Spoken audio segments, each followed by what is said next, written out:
Bismillahirrahmanirrahim. Enggak. Nabi Musa tahu dia nggak punya hak membunuh Samiri, maka dia katakan ma khatbuka ya Samiri. Harun dimarahin, ditarik jenggotnya. Umatnya disuruh bunuh diri karena taubat zaman itu bunuh diri. Faqtulu anfusakum. Giliran Samiri ngomongnya pelan sekali. Ma khatbuka ya Samiri. Jadi Nabi Musa ngeliat Samiri itu langsung bergidik bulu romanya itu. Ini serem juga ini orang, ya. Nggak sembarangan ini orang.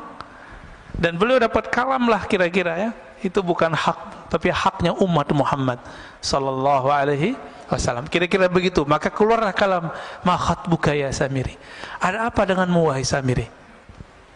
Jadi Nabi Musa ngerti Samiri itu akan menjadi yang kita sebut sekarang Dajjal.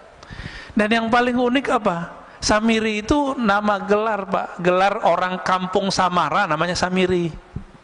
Kayak Batawi, Jawi, Buguri. Kan sekarang lagi trennya ustaz-ustaz nyebut dirinya Al-Batawi, Al-Buguri. Kalau Bintaro apa dong? Al-Bintari. Masih cocok lah ya. Berarti Pak Mirwan Al-Bintari. Gak pakai. Terbirip-birip Samiri lagi ya. Ini nama kecilnya siapa? Nama kecilnya sama dengan Nabi Musa. Musa. Tapi binnya beda. Bin Sam'un. Sam'un inilah yang bersekutu dengan iblis karena istrinya mandul. Dia juga mandul. Orang kalau ditanya mulu kan kesel, Pak. Nggak bisa bikin anak ente gitu ya. Kesel dia ya, bertahun-tahun dibilang mandul. Akhirnya dia kesel, bersekutulah dan dia dapat kalam. Apa kata kalam ini? Kamu lakukanlah hubungan suami istri di kuil setan. Ada patung-patung di situ, dia buat kerjaan suami istri di situ. Jadi anak siapa tuh? Anak iblis, anak setan. Nah ini Pak. Maka nanti yang membunuh, yang gorok Samiri siapa? Yang tidak punya bapak siapa? Nabi Isa. Hanya itu Pak. Karena dia tahu siapa yang akan bunuh dirinya, maka dia tunggu-tunggu tuh kedatangan Nabi Isa. Dia tahu Nabi Isa bakal datang. Kenapa? Karena iblis itu dulu kan bertahun-tahun ibadah di alam Jabarut, Malakut Jabarut, masuk langit 1, 2, 3, 4, sampai kemudian menjadi petinggi-petinggi malaikat. Makanya ketika disuruh sujud, itu ada iblis nggak di situ? Masih namanya lama, Azazil. Mau nggak dia sujud? Nggak mau. Padahal dia sudah menjadi petinggi malaikat. Cuma golongan jin. Malaikat itu nur, si iblis ini nar. Cahaya, api, sama-sama ada kemilaunya. Kalau kita dekat cahaya begini, panas nggak Pak? Panas nggak ada cahaya begitu? Bedanya sama api gimana? Ada panasnya. Sama-sama terang, tapi yang ini panas, yang ini sejuk. Nah itu bedanya. Maka setelah muncul Nabi Isa, baru umur 33 Nabi Isa, muridnya baru 12 Pak. Ternyata murid yang ke-12 Yudas Iskariot, seorang yang nyamar. Ternyata itulah si Samiri. Samiri itu jangan dibayangin badannya gede Pak ya. Dalam hadis itu dikatakan badannya qasirun, pendek, bantet, tapi kekar. Otaknya Masya Allah, cerdasnya. Ya anaknya Azazil langsung, anaknya iblis langsung. Jadi jika ada anaknya kalangan jin, kalangan iblis di kalangan kita, itulah si Samiri. Tapi Samiri itu waktu kecil yang mengajar dia siapa? Jibril. Nabi Isa yang ngajar waktu kecil siapa? Jibril juga. Oh jadi ini lumayan pas ini. Tapi Nabi Isa tidak diberi hak oleh Allah membunuh sendiri. Dia harus membunuh nanti bersama wali penutup umat Nabi Muhammad, yaitu Al-Imam Al-Mahdi. Itu sih bedanya ya. Makanya yang membuat skenario pembunuhan Nabiullah Isa, yaitu dia orangnya. Loh, dia masih hidup toh? Iya, masih hidup. Iblis saja masih hidup. Kok bisa? Ya, apa yang susah bagi Allah? Makanya ketika terjadi perdebatan antara pengikut Ibnul Jauzi yang mengatakan Nabi Khidir mati dengan pengikut pengarang kitab ini, jadi imam ini namanya Ibnu Athaillah Sakandari. Imam Ibnu Athaillah mengatakan, wahai penolak hidupnya Nabi Khidir, kalian lupa, bukankah ada makhluk yang bukan nabi, bukan wali, tapi masih Allah panjangkan umurnya hari ini, yaitu iblis, yaitu Samiri. Itu bisa panjang, kenapa ini nggak boleh panjang gitu? Oh, nggak ada dalilnya. Nggak ada dalilnya, ente yang nggak tahu dalilnya, bukan berarti kita nggak tahu dalilnya. Kan dalil banyak, Pak. Dalilnya orang-orang ateis itu dalil empirik, nggak kelihatan, dia nggak percaya. Maka ateis itu nggak cerdas-cerdas amat, karena mereka kecerdasannya baru kecerdasan empirik. Empirik ini indrawi, nggak kelihatan, nggak terdengar, nggak ada. Jadi jangan dikira orang-orang ateis itu pinter-pinter, Pak. Itu justru kebodohan. Ada dalil yang kedua, dalil akli. Saya berpikir, saya percaya. Saya menerima, oh kayaknya masuk akal nih, saya percaya. Ini dalil yang kedua, dalil akli. Kalau dalil empirik tadi, ini sekarang sudah masuk ke wilayah agama. Yang empirik tadi, kalau saya nggak lihat dalilnya, saya nggak percaya. Berarti dalil itu mesti ada dalam tulisan buku bagi dia. Nah, maka sekarang banyaklah jamaah-jamaah terkena penyakit ini. Mulai nanya ke ustadznya, bagus ya, mana ustadz dalilnya? Kita kasih dalilnya. Nanya lagi, nomornya mana? Ini mulai terjebak gitu, Pak. Emang nomor semua kita pada nomornya? Coba yang ngaji kitab kuning dulu. Kitab itu kan sama, Pak. Dulu dicetak kuning, sekarang cetak biru. Ya? Bukan biru, Pak. Dicetaknya sekarang nih putih. Tapi itu sama, itu kitab kuning. Nggak ada, Pak, nomornya dulu. Pernah saya dulu membuka kajian Sahih Bukhari, emang nggak ada nomornya di kitab saya. Kitab jadul darul. Si jamaah ngotot, mana nomornya? Ya, kamu lihat aja sendiri. Nah, ini jebakan empirik kepada orang beragama hari ini. Udah nggak percaya lagi sama kiai, sama ustadz. Nah, ada dalil pengalaman. Itu dalil juga. Bapak yang punya pengalaman hidup lebih panjang daripada saya, itu dalil hidupnya lebih banyak daripada saya. Tapi yang bikin kita beda di sisi Allah bukan dalil itu. Yang nomor 4, dalil zauqi, dalil ruhi, dalil qalbi, dalil yang masuk ke kalbu. Coba di Quran cuma dikatakan iza dzukirallah wajilat qulubuhum, disebut nama Allah kalbu bergetar. Kertasnya bergetar enggak? Disebut, Pak, di Quran surah Al-Anfal ayat 2. Disebut nama Allah, kalbu bergetar. Benar? Udah bergetar belum? Disebut nama Allah. Loh, kok enggak? Enggak bisa dilihat di sini, Pak. Rasain sendiri. Cicipi nama Allah itu, lalu rasakan getarannya sendiri. Kalau enggak, berarti belum dapat dalilnya. Dalil bahwa nama Allah membuat getaran di kalbu. Nah, yang sudah dapat ini sudah bakat bisa melihat dirinya, bisa melihat kelemahan dirinya, insya Allah ya. Nah, kembali ke yang tadi, Ibnu Athaillah mengatakan, engkau dibukakan, dikasyafkan kelemahan dirimu lebih afdol daripada engkau dibukakan alam gaib, gitu ya.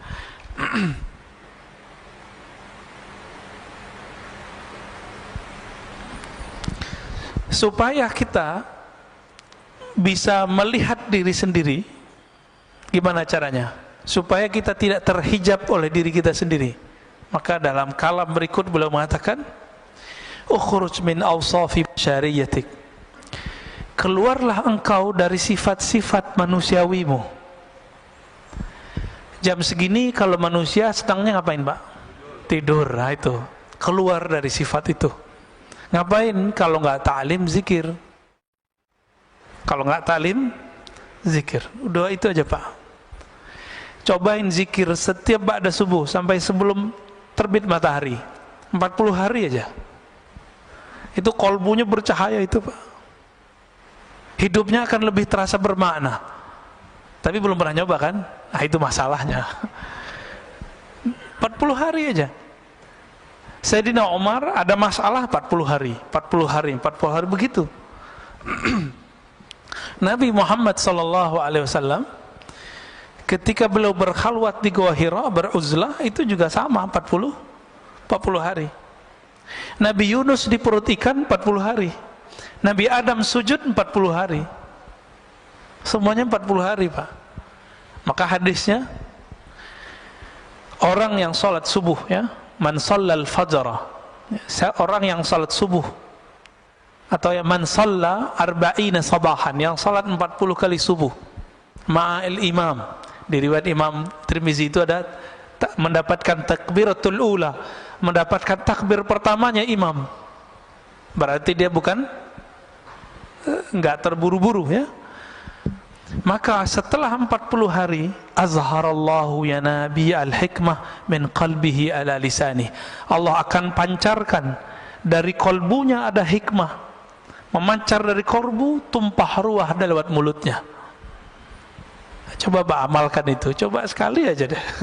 Seumur hidup masa nggak mau nyoba ya. Oleh Nabi Muhammad SAW ketika beliau hidup sudah diringkas jadi 10 hari 10 hari setiap Ramadan. Kalau sanggup kita 40 hari itu kita udah bisa Pak. 4 kali Ramadan nggak perlu itikaf, nggak apa-apa ya. Efeknya hampir lebih dahsyat 40 hari itu. Tapi karena Nabi memberi rukhsah kepada umat, karena umat mau cari Lailatul Qadar mulu ya, maka dapatlah itu 10 hari. Jadi kata beliau Ibnu Athaillah Sekandari, ukhruj, keluarlah kamu dari sifat manusiamu, malas, ngantukan. Nah, tapi hadir di sini ngantuk aja dapat berkah ya. Ketiduran dapat berkah insyaallah. Kenapa? Hadisnya sahih riwayat Imam Bukhari. Allah mengatakan Allahumma shalli alaih, ya malaikat ya, Allahumma shalli alaih. Setiap kali ada orang duduk di tempat salatnya, maka malaikat berdoa Allahumma shalli alaih, ya Allah sampaikan salawat kepadanya, rahmati orang ini. Allahumma arhamhu, Allahumma ighfir lahu, ya Allah rahmati dia, ampuni dia. Kita duduk aja Pak, maka enak tuh, tidur lagi taklim itu enak. Didoain malaikat. Tapi yang bangun lebih enak lagi. Sifat basyariyah apa yang dikatakan di sini? An kulli wasfin mutanaqidin li'ubudiyatik. Semua sifat-sifat yang berlawanan dengan penghambaan diri kepada Allah. Malas, lawannya apa? Rajin ibadah. Maka sifat malas ini ya turunannya malas tidur. Nah, kalau anak kampus malas ngapain? Nulis skripsi Pak. Oh nggak bisa fokus. Gimana mau fokus? Handphonenya main terus. Ini anak-anak kampus nih. Nggak bisa fokus. Kenapa? Karena main game terus, YouTube terus. Akhirnya nggak bisa fokus. Mau S1, S2, S3 sama. Ya, jangan dikira dosen-dosen yang lagi, kan dosen-dosen itu disuruh kuliah sekarang untuk S3. Itu juga kecanduan main handphonenya lebih dahsyat daripada anak S1. Pas masuk kelas kayaknya paling bijak gitu ya, ngata-ngatain mahasiswanya biar nulis skripsi, disertasinya nggak beres. Sama aja bohong ya. Tapi lumayan, S1 udah lewat ya, lumayan kan. Supaya apa? Supaya apa kita melawan sifat-sifat yang berlawanan dengan ubudiyah itu? Linida'il haqqi mujiban, supaya kita mampu menjawab panggilan Allah Subhanahu wa ta'ala. Setiap sepertiga malam terakhir itu ada hadis yanzilu rabbuna, Allah turun. Jangan usah dibayangin Allah turun, karena Allah bukan benda ya. Allah bukan benda, jadi nggak usah dibayangin. Lalu Allah berfirman, adakah yang bertobat? Aku akan terima. Adakah yang minta hajatnya, aku akan tunaikan. Adakah yang minta perlindungan, aku akan beri. Jadi nggak usah ke dukun, Pak ya. Dukun tertinggi itu ya sepertiga malam terakhir itu. Nggak usah jauh-jauh. Cuma karena kita tidak mau mengikuti jalur ini, maka kita menjadi budak selain Allah Subhanahu wa ta'ala. Wa min hadratihi qariba. Dan kehadirannya Allah terasa dekat. Kenapa sepertiga malam terakhir itu spesial? Karena di saat itu tidak ada gelombang suara dari yang lain. Orang nggak tertarik, Pak, mau buka handphone, kecuali yang lagi riya. Tahajud yuk, dalam hatinya tuh terbersit tuh. Terbersit, coba aja cek sendiri ya. Ayo bangun tahajud. Itu setan ngomong, Pak, karena setan ada dalam diri kita. Ayo bangunin orang biar kelihatan kalau kamu udah bangun. Terbersit tuh, hati-hati. Ya, maka sebelum pasang-pasang status baca ta'awuz dulu. A'udzubillahi minasyaitonir rajim. Aku berlindung dari setan yang terkutuk. Baru Pak bangunin orang. Main bangunin aja ya. Belum juga sholat, baru bangun doang ya. Nah, ini saya lihat di grup-grup WA lagi ramai itu, Pak ya, terutama yang baru-baru gabung. Yang reuni-reuni ya, grup-grup macam-macam lah. Nah, setan masuk juga. Setan nggak bisa main WA, Pak, tapi bisa main WA kita.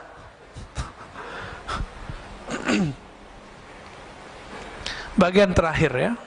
Aslu kulli ma'siyatin wa ghaflatin wa syahwatin ar-ridha 'anil nafs. Kenapa ada maksiat? Kenapa ada kelalaian? Kenapa ada kita ini mengikuti hawa nafsu? Apa jawaban beliau? Pokok penyebabnya adalah satu, ar-ridha 'anil nafs.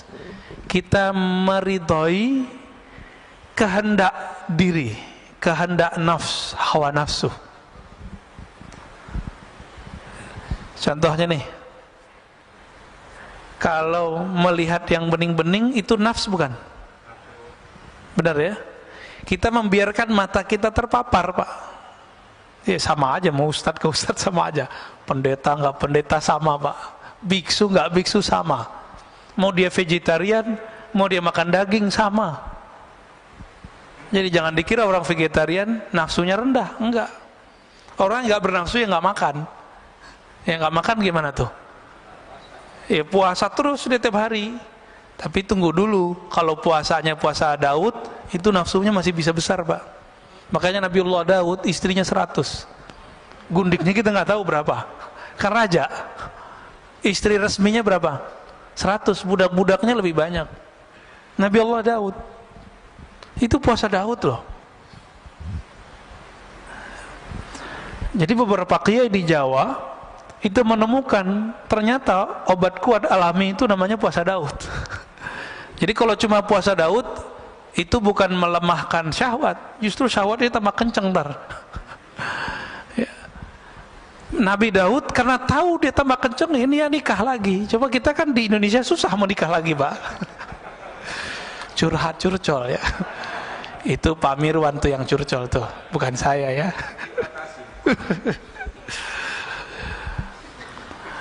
Orang itu pikirnya gini, kalau kiai ya, ustadz kalau nikah lagi kan ustadz suci. Lah ustadz suci dari mana? Seharusnya ustadz lebih mampu menjaga syahwatnya. Justru itu salah. Imam Asyuti melihat kenapa ya para nabi ini banyak istri.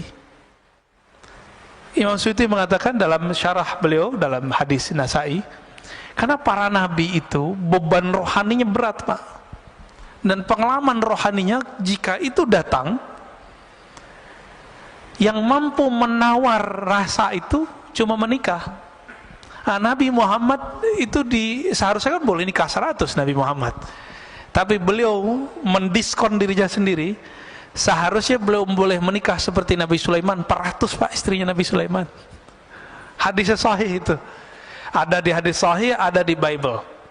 Jadi yang coba ngejek-ngejek Nabi Muhammad, kasih tahu aja, Solomon istrinya 400, gundingnya 600. Ya. Kenapa begitu? Karena ketika orang mendapatkan pengalaman rohani, itu namanya ahwal. Itu gejolak dalam dirinya Itu hanya bisa ditawar, bisa diredam cuma dengan menikah. Itu sebabnya para nabi itu istrinya banyak. Loh, kok begitu Ustaz? Ya emang begitu, mau gimana lagi? Ini mohon maaf. Kenapa di surga yang disebut selalu hurul ain, al-hurul ain, hurul ain, bidadari, bidadari, bidadari. Mohon maaf ya. Kenapa? Ya bukan. Kalau Quran turun di Arab, ya bukan Pak. Quran turun di bumi, sama. Mau di Arab, mau di mana, sama. Pak Mirwan ditaruh gadis depan masih minat loh. Walaupun sudah umur berapa? 67 masih minat itu. Tuh tandanya. Kalau kuat kan gak tutup mata. Kenapa? Iming-imingan surga itu selalu bidadari. Syahwat kan urusannya. Kenapa ada orang jadi teroris, bunuh-bunuhin orang, ketika ditanya, ketika dia gagal, dijawab apa? Saya mau menikahi 72 bidadari. Kita cek hadisnya, hadis Imam Tirmizi. Hadisnya sahih Pak. 72 urusan, mohon maaf, urusan syahwat doang dia harus bunuh seorang. Waras gitu? Nggak waras Pak.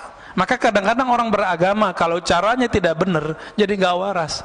Otaknya syahwat aja tuh ya, mikirin bidadari yang montok-montok gitu ya. Kenapa? Ternyata di surga itu nikmat paling tinggi itu memandang Allah. Satarawna rabbakum kama tarawna syamsa bila sahab, kama tarawna al-qamar fi lailatul badr. Kamu akan memandang Allah nanti di surga seperti memandang matahari tanpa ada awan, memandang rembulan di bulan purnama, di malam bulan purnama. Dan itu memandangnya lebih nikmat dari semua nikmat seksual. Kita pengen ngurusin mata aja harus kena macet dulu di puncak. Enggak. Sekarang diam-diam tuh orang ke puncak. Ya biar enggak di swab, nggak antigen, bener nggak? Diam-diam mau ngurusin mata ini doang. Jadi mata ini senang yang indah, dan Allah itu maha indah. Innallaha jamil yuhibbul jamal. Allah itu maha indah. Keindahan Allah subhanahu wa ta'ala itu tidak bisa diakses oleh sembarang orang, apalagi yang berharap dapat nikmat syahwat doang di dunia, di akhirat. Maka surga itu ada surga namanya jannatur ru'yah, surga memandang. Itu yang Nabi sebut tadi. Ada jannatus syahwah, jannah surga syahwat. Setiap masa, setiap satu hari, harinya surga berapa hari kita? Alfasanah, 1000 tahun. 1000 tahun kita baru satu hari di Firdaus, surga paling tinggi Pak.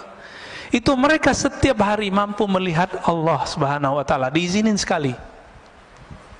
Tapi yang di bawah Firdaus, kalau tadi sekali sehari surga, mungkin mereka sekali setahunnya surga. Kalau sekali setahunnya surga dihitung aja Pak, berapa ribu itu. Anggaplah sekali 1000 tahun mereka baru bisa melihat Allah, dan Allah memperlihatkan dirinya sekali. Ketika Allah tidak memperlihatkan dirinya, apa yang terjadi? Mereka mempunyai rasa rindu melihat Allah, musyfiqun, ya, rasa takut plus rindu. Rindu apa? Ini murid aja kalau sama guru bisa rindu. Jadi kita punya teman itu pengen sekali ketemu, nggak tahan dia mau ketemu Pak. Ada, ya, pengen ketemu gurunya. Oh, kadang jauh-jauh dari mana dia datang. Makanya guru-guru kita, kiai-kiai kita itu, dia punya pesantren di pelosok, muridnya dari mana-mana. Itu kerendian murid pada guru, apalagi Tuhannya guru. Itu lebih dahsyat Pak. Apa yang bisa menawar itu, yang bisa meredam itu semua gejolak itu? Itu hanya nikmat syahwat. Maka dikasihlah 72 bidadari. Itu mah kecil Pak, terlalu sedikit 72 itu. Ya mungkin ada yang kasih 1000 ntar ya, kan asik tuh. Tapi bisa nggak menawarnya? Dia hanya sesaat. Makanya ahli surga itu nanti mencari ilmu ma'rifatullah lagi kalau dimasuk surga. Mumpung masih di dunia, cari Pak ilmu ma'rifatullah sekarang. Jangan cuma ilmu-ilmu zahir doang yang dicari. Cari ilmu ma'rifatullah. Saya lagi belajar zikir. Zikir beda dengan ilmu ma'rifatullah. Zikir itu cara mendekat. Kalau ma'rifat itu keilmuan, masuknya ke alam rohani. Nah, cari ilmu itu mumpung masih dunia.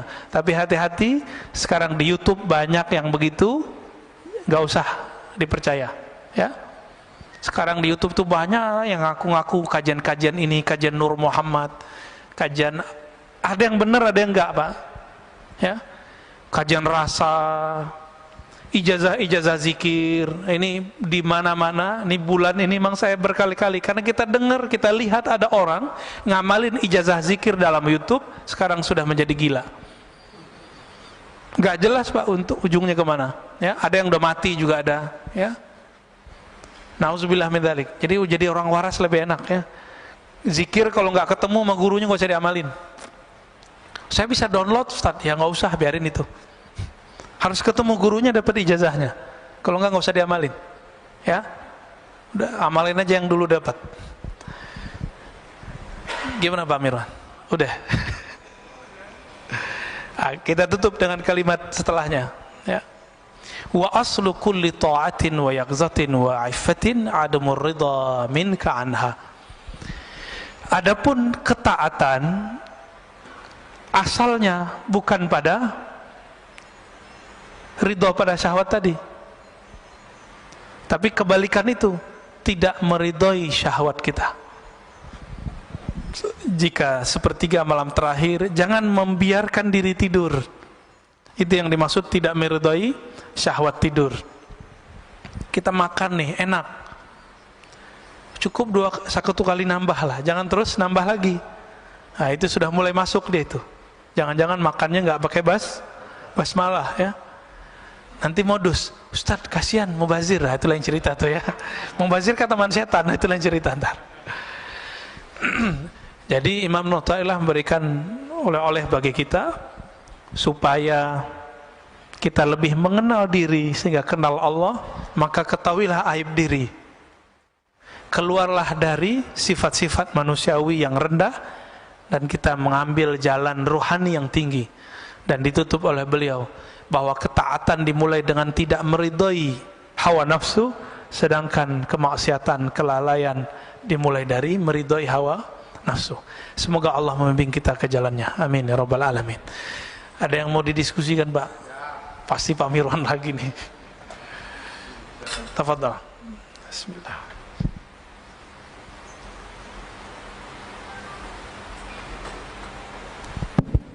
Assalamualaikum warahmatullahi wabarakatuh.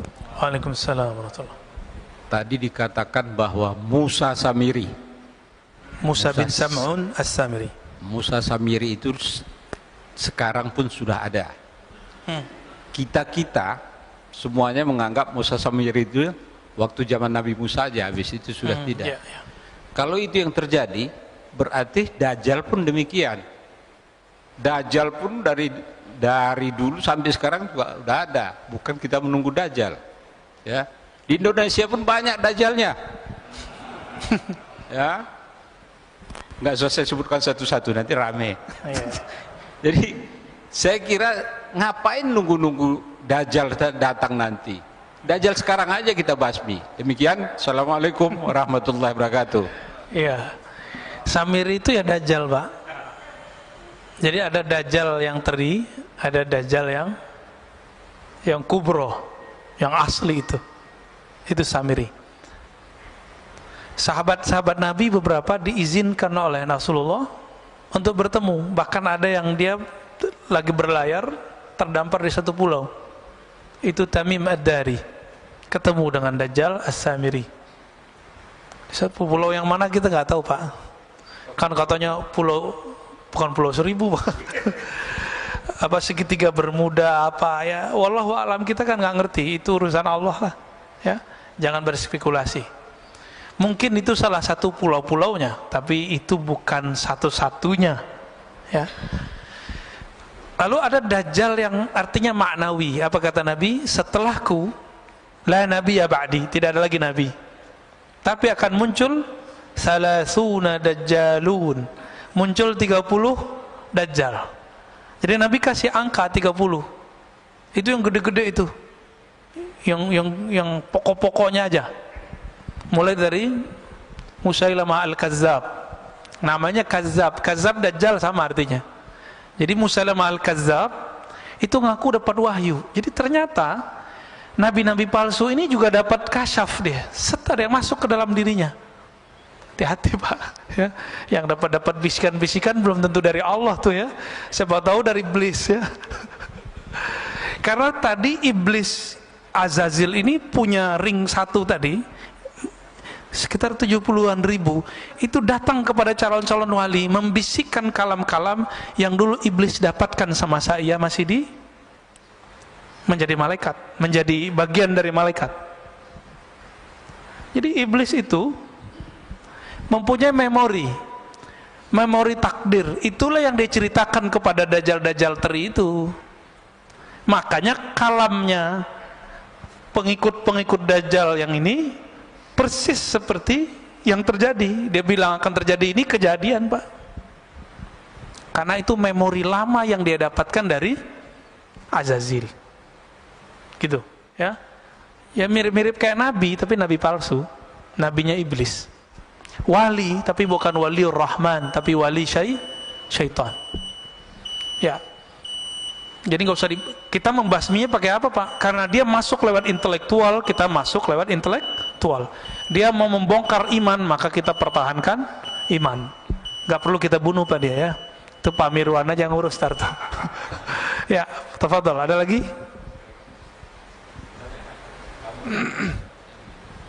Ya, fadhol. Assalamualaikum Pak Ustadz. Assalamualaikum. Izin bertanya, mungkin ada kaitan juga dengan topik kita pagi ini, dan di beberapa ceramah Buya yang lain juga pernah disebutkan tentang panjang angan-angan. Itu apakah mudaratnya buat kita? Kemudian juga apa bedanya dengan cita-cita? Apakah boleh kita memiliki cita-cita seperti pengen punya kebun, punya apa? Punya lain-lain lah gitu Pak. Mohon penjelasannya Pak. Makasih. Iya betul. Ini kolbunya nanya ini Pak. Kita punya masalah dalam setiap diri kita, mau dia ustadz, jamaah, kiai, santri sama. Apa masalah kita? Tulul amal. Tul artinya panjang, amal. Amal itu bahasa Arab pakai hamzah. Secara harfiah artinya cita-cita. Secara harfiah. Tapi dalam bahasa Indonesia, cita-cita beda dengan angan. Cita-cita itu sifatnya luhur, sedangkan angan-angan sifatnya belum tentu luhur. Luhur tinggi ya, mulia. Kapan angan-angan itu tidak menjadi angan-angan? Kalau dia dikaitkan dengan Allah. Contohnya nih, ya. Saya pengen umroh, angan-angan. Beda nggak dengan saya berniat umroh? Itu beda. Kalau ingin umroh cuma bilang, ya Allah, orang umroh saya kok enak ya, gitu doang Pak, nyesek di badan. Coba kalau bisa umroh, itu angan-angan namanya. Tapi kalau sudah namanya cita-cita, saya mulai nyicil. Karena cita-cita bahasa Indonesia itu sudah ada niat di dalamnya. Niat itu pasti karena Allah, itu bedanya. Jadi ketika dilibatkan Allah di dalamnya, jadi dijadikan Allah sebagai tujuan akhir, maka angan-angan langsung berubah menjadi niat. Langsung berubah jadi niat Pak dia. Bapak niat, misalnya nih, ada di antara antum yang masih ngontrak misalnya. Misal, sedih gitu, ya Allah ngontrak saya, ya Allah. Kasihan anak-anak rumahnya kecil. Lalu kita berdoa, ya Allah, saya ingin menunaikan kebutuhan anak istriku. Tolong izinkan ya Allah. Lalu orangnya bekerja. Itu baru namanya niat. Kalau angan-angan gimana? Tidur aja Pak. Angan-angan aja. Kalau ada temannya beli rumah, nyesek aja. Orang nyicil rumah, nyicil doang, ngejek ya. Nyicil kan lebih cakep Pak daripada ngontrak. Kalau nyicil dia nyewa tapi berujung dengan kepemilikan, ya enggak? Kalau nyewa mau 1000 tahun nyewa tetap aja nyewa. Nah, itu beda orang berniat dengan orang berangan-angan. Dan tulul amal ini adanya di sini Pak, di fikrah. Sini dia. Ketika tidak dilibatkan kolbu, maka dia menjadi angan-angan. Dan biasanya bikin orangnya suka ngayal, suka melamun. Nah, beda dengan yang berniat. Kalau yang berniat, diamnya berpikir. Kalau yang angan-angan ini, diamnya melayang. Diamnya ngayal aja gak jelas. Kalau udah ngayal, setan masuk gak? Masuk. Tapi kalau berpikir, setan susah nembus. Jadi setan itu gak bisa nembus orang mikir. Itu hebatnya. Gak perlu kita sakti untuk melawan setan. Berpikir aja. Gak masuk Pak setan. Abu Bakar karena berpikirnya cepat, dia langsung tahu, kalau Muhammad yang ngomong saya percaya. Tuh fikirannya main, fikrahnya oke. Jadi fikrahnya salim. Jadi nggak tulul amal. Ya. Sayyidina Umar banyak nanya. Tapi setelah fikrahnya selesai, dia pertanyaannya sedikit. Nah ini dia. Jadi boleh nggak kita bercita-cita? Ya harus bercita-cita. Nah, cita-cita ini kalau dalam bahasa Arab yang positif itu disebut himmah aliyah. Coba kalau nanti saya mapan, saya akan tahajud setiap malam. Ya, saya akan misalnya bagaimana? Kayak Pak Mirwan nih, jamaah setiap saat. Saya akan tahfiz Quran, itu namanya cita-cita, himmah. Bahasa Arabnya himmah aliyah. Tapi coba cek Pak nanti, kalau dia sudah mapan, dia kerjakan nggak yang dia cita-citakan dulu? Maka di hikam nomor 2 itu disindir orang-orang yang tuh dulu punya cita-cita tinggi, setelah dia mendapatkan kesempatan itu, cita-citanya dia pinggirkan. Ini setan kan gak akan diem. Setelah semua cita-cita Bapak terwujudkan, maka dikirimlah handphone ke kita, dikirimlah TV online kepada kita. Apa yang terjadi? Kita bisa duduk di depan TV 2 jam, bisa di depan YouTube 2 jam, tapi tidak bisa zikir 2 jam. Nggak bisa baca Quran 2 jam. Ini tanda-tanda kalau antum tuh perdaya semua. Sama, saya juga begitu. Ya. Kena semua kita ya? Ya, saya juga kena Pak. Sama-sama kita perbaiki. Ya, ada lagi Pak cukup? Cukup lah ya? Oh, masih ada. Ini Ahlul Bait ini. Assalamualaikum Ustaz. Caranya 2 Pak. 1 berguru. Nanti guru itu kasih guidance, kamu amalkan ini. Karena kita percaya sama guru ini, kita tahan Pak 2 jam di depan mushaf. Itu 1. Yang kedua, kalau udah berguru, ilmui apa yang diamalkan. Sahabat itu kenapa sanggup zikir dari ba'da subuh sampai zuhur? Itu mereka nggak beranjak. Karena dia tahu rahasia zikir ba'da subuh sampai syuruk, apalagi lanjut gitu. Kayak weekend begini, katanya kalau sudah mapan pengen di masjid aja, ya kena corona Pak. Intinya masjid apa? Zikir toh. Intinya masjid baca Quran, intinya masjid taklim. Ini taklim bentar aja udah gelisah, ya kan? Udah syuruk nih. Ini cara setan nipu nih Pak, hati-hati. Hati-hati di situ. Ya. Nah, tapi yang belum tahu ya nggak apa-apa. Lebih afdal ngaji apa sholat? Hah? Ngaji, beneran. Dulu Imam Malik lagi taklim, azan, kan beliau ngajarnya di Masjid Nabawi, azan Pak. Tiba-tiba ada seorang murid langsung dikemas tuh kitab-kitabnya, dimasukin ke kopernya lah kalau gitu sekarang. Lalu Imam Malik nanya, bro, ente mau kemana? Mau sholat sunat Tuan Guru. Apa kata Imam Malik? Oh gitu ya. Menurut kamu lebih afdol berilmu atau sholat sunat? Apa jawaban dia? Bingung juga deh Pak. Tapi dia pikir-pikir, iya ya, berilmu. Udah, nggak jadi Pak, dia taruh lagi kitabnya. Masih ingat ada dalil hadis bahwa Allah lebih suka kepada orang alim yang tidur daripada orang yang tidak berpengetahuan lagi sholat. Karena orang yang nggak berpengetahuan sholat, dia merasa dirinya alim, dia merasa dirinya lebih mengerti, dia merasa dirinya suci dengan sholatnya. Coba Pak, kalau semua orang kayak tadi, wah syuruk nih pada sholat semua, saya ngomong sendiri dong. Kan kacau itu. Ini akibat ya, akibat kita nggak bisa melempatkan sesuatu pada tempatnya. Cuma 2 kali seminggu kok, sekarang udah dihapus kok yang pagi-pagi yang lainnya kan. Udahlah ya. 3 lagi.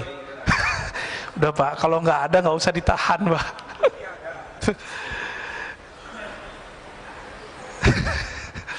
Jadi Bapak saudara Allah, ini mohon maaf kalau ada yang tersinggung ya, silakan tersinggung.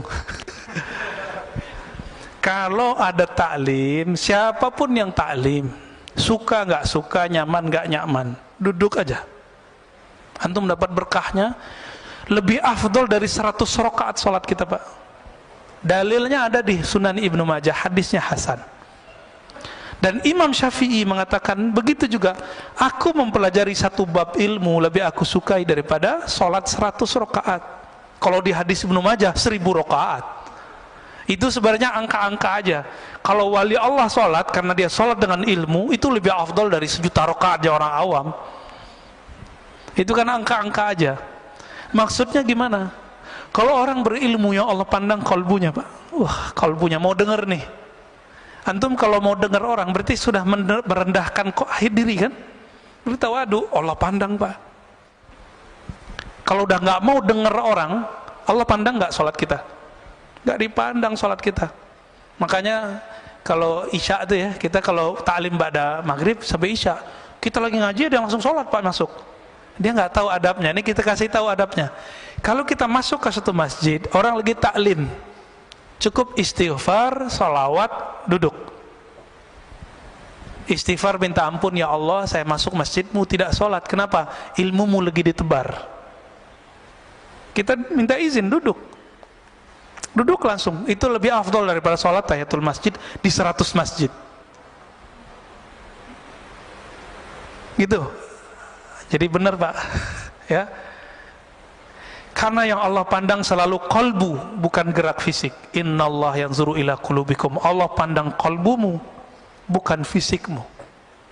Dan Allah lebih senang lagi nanti nih, setelah ini Bapak sholat, wah dapat 2 deh. Udah dapat ilmu, dapat sholatnya. Allah pandang qalbunya, Allah hargai rakaat-rakaatnya.